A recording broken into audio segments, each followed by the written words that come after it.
తెలిసిపోయింది. ఈ law and order విషయంలో చూస్తే సాక్షాత్తు గౌరవ ముఖ్యమంత్రి గారిని దాదాపు అకారణంగా అన్యాయంగా 53 రోజులు ఆయన్ని ఒక ఫాల్స్ కేసులు పెట్టి జైల్లో పెట్టారు. అలాగే అధ్యక్ష, మీరు కూడా గతంలో మిమ్మల్ని కూడా ఎంత వేధించారో మా అందరికీ తెలుసు, సభ్యులందరికీ తెలుసు. నిన్న రఘురామకృష్ణరాజు గారు కూడా ఏ స్థాయిలో అనుభవించారో అందరికి రాష్ట్రం అంతా తెలుసు. కానీ చాలా పెద్ద మనసుతోటి ఆయన వస్తే మీరు చాలా మనసు విప్పి నవ్వుతూ మాట్లాడడం చాలా ఆనందం కలిగించింది. మీ నుంచి మీరు నేర్చుకోవాలి. ఎంత అంటే దాడి చేసిన హాని చేసిన మీ పెద్ద మనసుకి సభాముఖం మీ అందరికీ మీకు ప్రత్యేకించి మీకు ధన్యవాదాలు చెప్తాను. మీ అందరి నుంచి మీ నుంచి స్ఫూర్తి తీసుకుంటాం. మీ నుంచి అంటే తిట్లు తిన్నా కానీ దెబ్బ తిన్నా కానీ ఎంత సౌహృదయతో ఉండాలనేది మీరు చూపించారు. ఇంకొక యాంగిల్లో శ్రీ నారా చంద్రబాబు నాయుడు గారు నిన్న కూడా చెప్తా ఉన్నారు, వాళ్ళు మన మీద దాడులు చేశారు కదా అని చెప్పి ఈరోజు మనకు 164 సభ్యులు ఉన్నారని చెప్పేసి 21 మంది పార్లమెంట్ సభ్యులు ఉన్నారని చెప్పి మనం కూడా అలా చేయడం సహేతుకం కాదు. చాలా మనం యాజ్ పర్ సిస్టమే వెళ్ళాలి. నిన్న కూడా చాలామంది సభ్యులు మా మీద దాడులు జరుగుతూ ఉన్నాయి, మా మీద బెదిరిస్తున్నారు, ఈ రోజుకి ఓడిపోయి కూడా ఇంకా మన కూటమి సభ్యులందరి మీద బెదిరిస్తున్నారు అని అంటే చంద్రబాబు నాయుడు గారు ఒకటే చెప్పాను, మనం అలాంటి వాటికి నేను విరుద్ధం. మీరు అలా కనుక కాదు, సిస్టమ్ని కాదని కనుక మీరు చేస్తే మీరు నాకు దూరం అవుతారని చెప్పి చాలా స్పష్టంగా చెప్పారు. అది నాకు కూడా చెప్పారు, అది మీకు కూడా వర్తిస్తుందని చెప్పి ఖచ్చితంగా చంద్రబాబు గారు చెప్తాను. ఈ దృష్టిలో ఖచ్చితంగా దాన్ని ఒళ్ళు దగ్గర పెట్టుకుని మేమందరం ఉంటాం sir. Will take your guidance very seriously and committedly sir.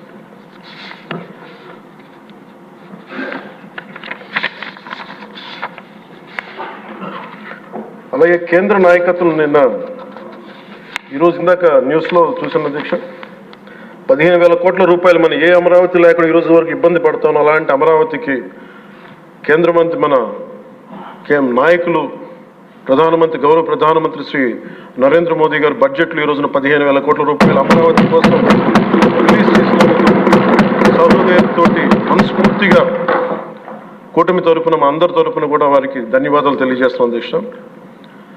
To Honorable Prime Minister Sri Narendra Modi ji, we are grateful to you, sir, for releasing the funds and will be eternally indebted to you, sir. అలాగే భవిష్యత్తులో అధ్యక్ష చంద్రబాబు గారు కూడా చాలా స్పష్టంగా చెప్పారు నిన్న, ప్రభుత్వంలో భాగస్వామ్యంలో ఉన్న కార్యకర్తలు కానీ మా సహచర ఎమ్మెల్యేలు కానీ మీరు వ్యక్తిగతంగా ఏ తప్పులు చేసినా అది ప్రభుత్వం మీద పడుతుంది. అలాంటి తప్పులు జరగకుండా చూసుకోండి.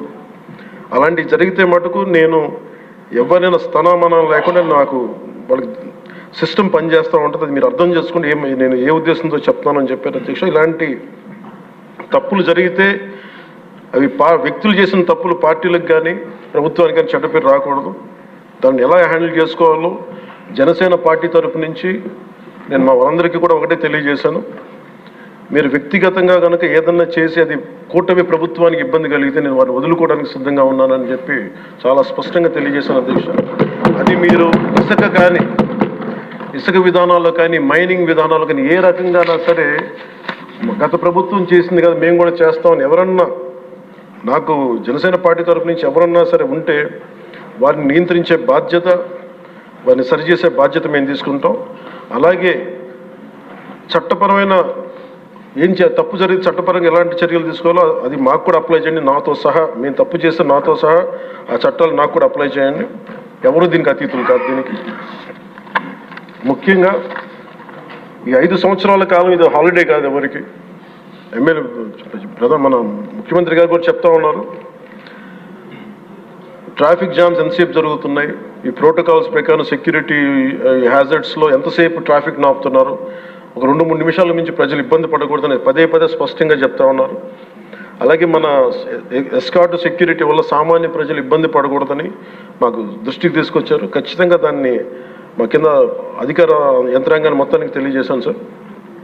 అలాగే ఈరోజు మనకున్నది భవిష్యత్తు బాధ్యత. ఇది కేవలం ఈ హౌస్లో ఉన్న వ్యక్తులకే కాదు అధ్యక్ష, ఇంక్లూడింగ్ బ్యూరోక్రాట్స్కి. గత ప్రభుత్వం చాలా అవుట్రైట్ తప్పులు చేస్తూ ఉంటే కూడా బ్యూరోక్రసీ చాలా వరకు చాలా నిర్లిప్తంగా ఉండిపోయారు అధ్యక్ష. ఒక్క ఐఏఎస్ అధికారి ఏసార్లు రివ్యూ చేసిన ఒక్క ఐఏఎస్ అధికారి పేరు చెప్తా ఉంటారు. ఈ రోజున ఐఏఎస్ అధికారి ఏ శిక్ష పడకుండా వెళ్ళిపోయాడు. ఇలాంటి పరిస్థితులు జరుగుతూ ఉన్నాయి. So bureaucracy also has to take responsibility. And of course media ఏ సమస్యని హైలైట్ చేయాలి, ఏ సమస్యని హైలైట్ చేయకూడదు, ఏది ప్రజలకు అవసరం అనేది మీడియా మీద కూడా బాధ్యత ఉంది అధ్యక్ష.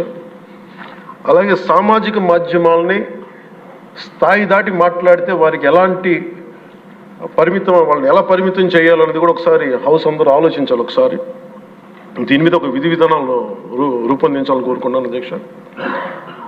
అలాగే ముఖ్యంగా ఇక్కడ సభలో ఉన్న మా సహచర ఎమ్మెల్యేలు, గౌరవ ముఖ్యమంత్రి గారు, మేమందరం కూడా